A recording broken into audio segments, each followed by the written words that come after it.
मैं ख़ुद ये 3 रुकनी कमेटी ने कल धरने में जाके मुज़ाकरात की दावत दी थी जमात इस्लामी के वफ़द को।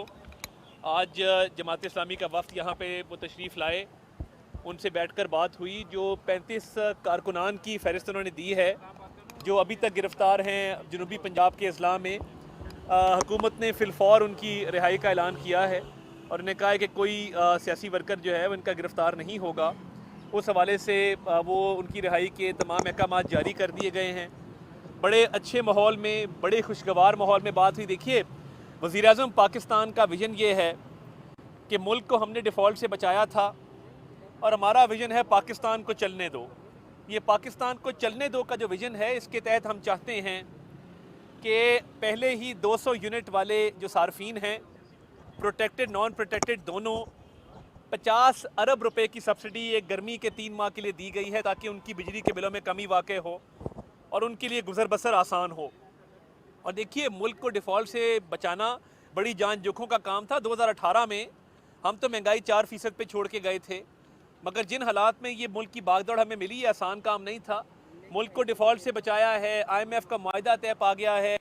उम्मीद करते हैं कि ये जो इक़दामात लिए जा रहे हैं, FBR की डिजिटाइजेशन है, प्राइवेटाइजेशन है, निजकारी है, जो स्टेट ओन्ड एंटरप्राइजेज है, इनकी हुकूमत के खराजात को कम करने की कोशिश की जा रही है। तनख्वाह मरात नहीं ले रही काबीना। उसके अलावा जो PWD को ख़त्म किया गया है, महकमों की short down sizing, right sizing की जा रही है, तमाम इकदाम लिए जा रहे हैं। तो हम समझते हैं कि खराजात में कमी से, निजकारी से और इसके साथ साथ जो मुआशी इस्लाहात हैं, FBR की डिजिटाइजेशन से फिस्कल स्पेस भी पैदा होगी और ये आवाम तक रिलीफ मुंतकिल किया जाएगा। जो जमात इस्लामी के वफ़द ने बातें की, हम सहमत हैं इन बातों से। हम चाहते हैं कि आवाम के रिलीफ के लिए काम किया जाए और दिन रात काम हो रहा है और इन हालात को बेहतर करने में हुकूमत जो है वो हर मुमकिन जो है वो इक़दामात वो उठाएगी। और विजन हमारा यही है कि खुशहाल खुद मुख्तार पाकिस्तान हो, दोस्त ममालिक से जो इन्वेस्टमेंट्स आएंगी उनसे बेहतरी आएगी, एम्प्लॉयमेंट जनरेट होगी। चाइना हमारा भी वफ़द गया है, वज़ीर तवानाई, वज़ीर ख़जाना ने बड़ी तफसील से बात की। वज़ीर तवानाई वापस आएंगे, वो भी तफसील से बात करेंगे। तो वो बैरूनी सरमायाकारी के ज़रिए, एम्प्लॉयमेंट के ज़रिए, और देखिए हमने ये बाहर के ममालिक में कहा है कि हमारा कॉस्ट ऑफ प्रोडक्शन कम है, फैक्ट्रियाँ यहाँ लगाई जाएँ, यहाँ पे रोज़गार के लोगों को मौक़े फ़राहम किए जाएँ, इन्वेस्टमेंट बढ़ेगी और रुपया मुस्तहकम करना ये सबसे अहम कदम था। आपको याद है कि कभी 300, कभी 320 जो डॉलर के मुकाबले में रुपए की कदर थी वो फ्लक्चुएट करती रहती थी। डिफ़ॉल्ट से बचाने के बाद अल्लाह का शुक्र है कि रुपया मुस्तहकम हुआ है, उससे एक्सपोर्ट में मदद मिलेगी, उससे महंगाई कम होगी। उम्मीद करते हैं कि इंटरनेशनल मार्केट में अगर ऑयल की प्राइसेस कम रहीं तो तेल की मद में भी रिलीफ सामने आएगा। ये तमाम चीज़ें डिस्कस हुई हैं। एक टेक्निकल कमेटी जिसमें वज़ीर पानी और बिजली उनको शामिल किया गया है, इसके साथ साथ सेक्रेटरी जो तवानाई है उनको शामिल किया गया है। इसके अलावा एक FBR के नुमाइंदे को शामिल किया गया है, वजारत ख़जाना के नुमाइंदे को शामिल किया है। कल हमारी कोशिश है कि जो अगला दौर हो इन मुज़ाकरात का, उनमें मामलात खुश असलूबी से तय पा जाएँ और ये धरना जो है यहाँ से ये इनको हम रुखसत करें बड़ी इज़्ज़त आबरू के साथ। और मामलात के हवाले से हम सारे पाकिस्तान की बेहतरी चाहते हैं और उसी एजेंडे पे कारबंद है। अमीर मकाम साहब, ये बताइएगा अमीर मकाम साहब बात करेंगे, फिर डॉक्टर साहब बात करेंगे, मुफ्ती से उसके बाद फिर सवाल है। बिस्मिल्लाहिर्रहमानिर्रहीम। तारा साहब ने तफसीली बातें की है, मैं दोहराना नहीं चाहता हूँ। और मैं सिर्फ इतना कहूँगा कि हमारी जो जमात इस्लामी की वफ़द से बात हुई और उनके जो डिमांड्स है और वो जो चाहते हैं वो हम सारे चाहते हैं। पाकिस्तान की 24 करोड़ आवाम भी वो चाहते हैं कि बिजली भी सस्ती हो, पेट्रोल भी सस्ता हो, तनख्वाहें भी ज़्यादा हो, टैक्सेशन भी नहीं हो और हर एक चीज़ इस तरह मिल जाए। मगर बात हमने उनसे वही कर दी कि आपको हमारे साथ बैठ कर देखना है। अगर किसी के जेब में 100 रुपये और आप डिमांड 200 रुपये की करते तो वो 100 रुपये किधर से आएंगे? तो आप आपस में वही हालात देखो। हमारी सबकी ख्वाहिश है कि इस तरह हो जाए, मगर उसके लिए क्या चाहिए और क्या नहीं चाहिए, तो ये बात पे हो गई कि हमारे टेक्निकल कमेटी भी उनके साथ बैठेंगे।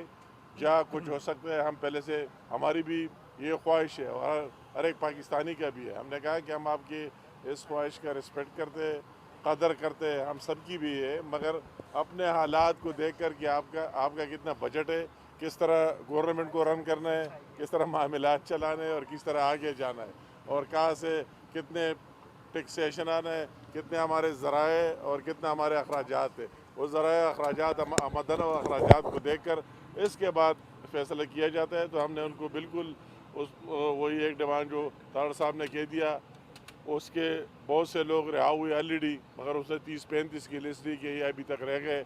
हमने कहा कि अगर रह गए उनको भी रिलीज़ करा देंगे आज ही। और दूसरी बात वही टेक्निकल बात है, तो हमने कहा कि चलो हमारी टेक्निकल कमेटी आपके साथ बैठ जाएंगी, आप देखेंगे, मगर आपको भी आपकी वही एहतजाज रिकॉर्ड हो गई। हमने भी उनसे दरख्वास्त की कि आपकी एहतजाज सब कुछ रिकॉर्ड हो गया। और ये बात हम सारे चाहते, मगर अपने वसाइल के अंदर रहते हुए, अपने चादर के अंदर रहते हुए, अपने ज़राए के अंदर रहते हुए कि आपको कितने मिल रहे उसी से आप खर्च करा देंगे और मुल्क को चलाएंगे। तो इस इंशाअल्लाह ताला हमारी टेक्निकल कमेटी उसके साथ बैठेंगे और फिर इसके बाद उम्मीद हम रखते हैं कि वही डिस्पर्स हो जाएंगे इंशाअल्लाह ताला। जी डॉक्टर साहब। बिस्मिल्लाहिर्रहमानिर्रहीम। देखिए, आज जिस माहौल में बात हुई है जमात इस्लामी से, वो सारी बात जो है वो मेरे दोनों भाई आपसे कर चुके हैं। हमारे पास जिन मुतालबात का उन्होंने ज़िक्र किया, आप यकीन जानें ये बात मैंने उनके सामने भी हमने रखी कि मोर और लेस वही बातें तमाम वज़रा भी कर रहे होते हैं, गवर्नमेंट के दीगर नुमाइंदीन भी कर रहे होते हैं, और हत्ता के प्राइम मिनिस्टर साहब की भी ज़ाती और दिली ये ख्वाहिश है। और हमने उन्हें बताया कि अभी 200 यूनिट तक के जो सार्फिन हैं उन्हें जो 50 अरब रुपए की मद में आप उसे सब्सिडी कहें, आप ये कहें कि उनका बोझ जो है वो कम करना, वो पैसे कहाँ से? वो पैसे PSDP का जो बजट था जिसमें MNAs के तरक्याती फ़ंड होते हैं उन पे भी कटौती, यानी उस हद तक भी जाके हमने कोशिश की है कि लोगों को ज़िंदगी में आसानी पैदा की जा सके। बहरहाल जितनी मज़ीद भी हमारे पास स्पेस होगी, हमारी टेक्निकल कमेटी उसको रिव्यू करेगी।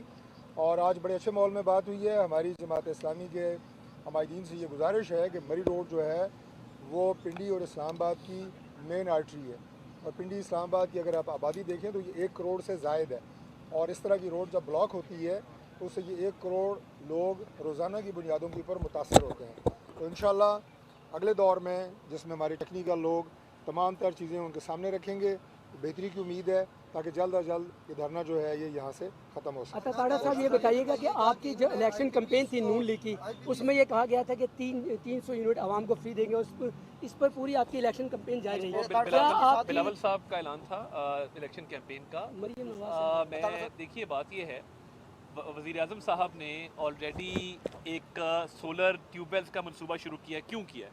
अभी हम बलूचिस्तान गए, 38,000 सोलर ट्यूबवेल जो हैं वो बाकायदा तौर पे लगना शुरू हो गए हैं, मंसूबा तैयार है। 70% हम अखराजात बर्दाश्त कर रहे हैं, 30% बलूचिस्तान की हुकूमत कर रही है।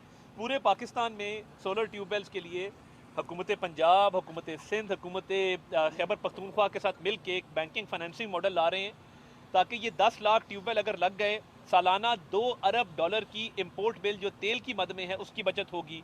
तो ये सोलर की तरफ इसलिए मूव किया जा रहा है ताकि एक रिलीफ मिल सके। बिजली का सिस्टम जो है ओवर बर्डन है, उस पर जो है वो बर्डन कम हो सके।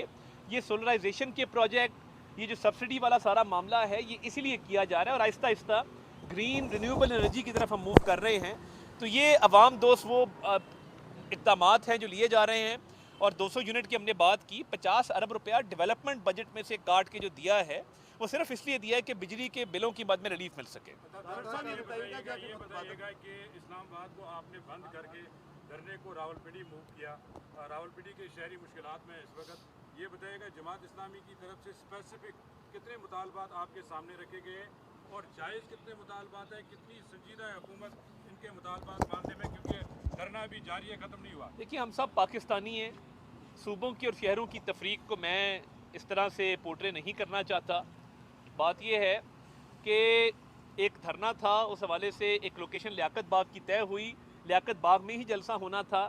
सड़कों पे वैसे भी हम डिस्करेज करते हैं कि शहरियों की ज़िंदगी को जो है वो आसान बनाया जाए। आमतौर रफ़्त में मुश्किलात होती हैं, मरीज़ होते हैं, अस्पताल पहुंचना होता है, लोग अपने रोज़गार की तलाश में निकलते हैं, ज़रिया माश कमाने जो है वो निकलते हैं।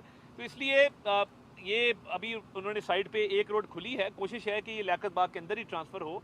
इसको जल्द इंशाल्लाह ताला जो है वो ख़त्म कर दिया जाएगा। 10 मुतालबात हैं जिसमें ज़्यादातर बिजली के हवाले से हैं, कुछ ज़राअत के हवाले से हैं, कुछ टैक्सेस के हवाले से हैं। तो उस पर टेक्निकल कमेटी कल बैठेगी और उम्मीद है कि कल कोई ना कोई खुश असलूबी से इसको मंतकी अंजाम तक पहुँचा दिया जाए। उन्होंने कहा कि माहदूर को रिव्यू करें, और उन्होंने कहा है कि बैनुल अक़वामी माहदे नहीं है, एक जानिब आप कह रहे हैं कि इंटरनेशनल इन्वेस्टर्स आएंगे, अगर इसी तरह धरने और एहतजाजी सियासत की वजह से माहदे मनसूख होते रहे तो international देखिए investors कोई हैं, वो कोई कैसे इस पे पाकिस्तान देखें टेक्निकल मैं इस पे इसलिए कमेंट नहीं कर रहा कि टेक्निकल कमेटी बनाई है जो बातचीत करेगी। अभी ना कोई हम इस हवाले से ऐलान कर रहे हैं, ना कोई इस हवाले से जो है वो कमिटमेंट कर रहे हैं। जो टेक्निकल मामलात हैं, टेक्निकल कमेटी बैठ के हमारे बैनुल अक़वामी मामलात को देखते हुए, हमारी कमिटमेंट को देखते हुए उसके मुताबिक कोई ना कोई रिव्यू करेगी। और कितने बजे आपका दोबारा देखिए कल इसी मकाम पे इंशाल्लाह ताला दोपहर 12 साढ़े 12 बजे को टाइम तय हो रहा है। जैसे ही हतमी टाइम तय होगा आपको बता देंगे जी। बहुत शुक्रिया।